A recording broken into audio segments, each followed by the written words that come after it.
হচ্ছে ভাবনাটা আমি কেন ভাবছি সেটা কিছু একটু ছোট্ট করে নিজের ভাষায় বললাম। তারপরে পিছনে আমি বললাম যে এই ভাবনাটা বাস্তবায়নের ক্ষেত্রে আমাদেরকে কি করা উচিত।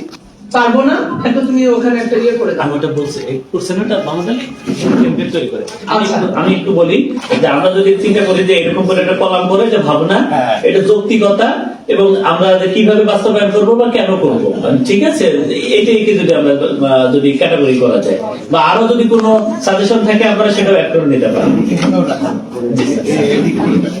আমি করে দিচ্ছি। ওকে ফাইন, তাহলে আমরা সেভাবে পরে আমরা যে যা ভেবেছি সেটা নিজের পরিচয় দিয়ে আমরা উপস্থাপন করব এবং সেটা নিয়ে আমরা পরে কাজ করব। তো আপাতত এখানেই আমি সবার জন্য শুভকামনা রেখে আজকে এই প্রোগ্রামের শুভ উদ্বোধন ঘোষণা করছি। ধন্যবাদ সবাইকে।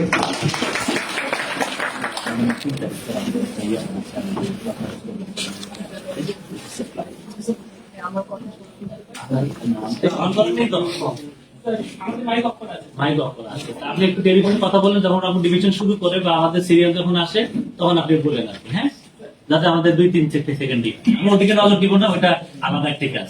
আমরা করি এখানে আছি আমরা। আমাদের স্ক্রিনটা কোথায়? আচ্ছা মিউট করে রাখেন। ঠিক আছে। ধন্যবাদ স্যারকে, স্যার চমৎকার ভাবে আমাদের সার্বিক বিষয়গুলো বলেছেন, যেখানে যেখানে আমরা তরুণরা কাজ করার সুযোগ আছে এবং তরুণ পাশাপাশি তরুণের আসলে কোনো বয়স নেই। আমরা যদি দুইভাবে জিনিসটাকে চিন্তা করি, আমাদের কবি নজরুল বলেছেন তরুণ অরুণের মধ্যে তারুণ্য তিমির বিদারী, সে যে আলোর দেবতা, রঙের খেলা খেলিতে খেলিতে উদয়, রং ছড়াইতে ছড়াইতে তার অস্ত। তার মানে আমরা যদি চিন্তা করি এটা কোনো বয়স নেই। এটাকে যদি আপনার ইউনিবি বা অন্য কোনো সংস্থা যারা আর কি মানব সম্পদ নিয়ে কাজ করে তারা বলেছে এটা কোনো সময় 18 থেকে আপনার হচ্ছে 51-52, আবার কেউ আবার বলেছে হলো 15 থেকে 51-52 আর 18 থেকে 65, এইটা ভাগ করা আছে। আমাদের 2011 সালের আদমশুমারি অনুযায়ী, জনশুমারি অনুযায়ী আপনার প্রায় 10,41 লক্ষ মানুষ আপনার ছিল হচ্ছে আপনার হলো তরুণ। তা আমাদের 2021 সালে যেটা হয়েছে সেটা প্রায় 12 কোটির থেকে 13 কোটির মধ্যে, ঠিক আছে, এক্সাক্ট আমার এখন মনে পড়ছে না।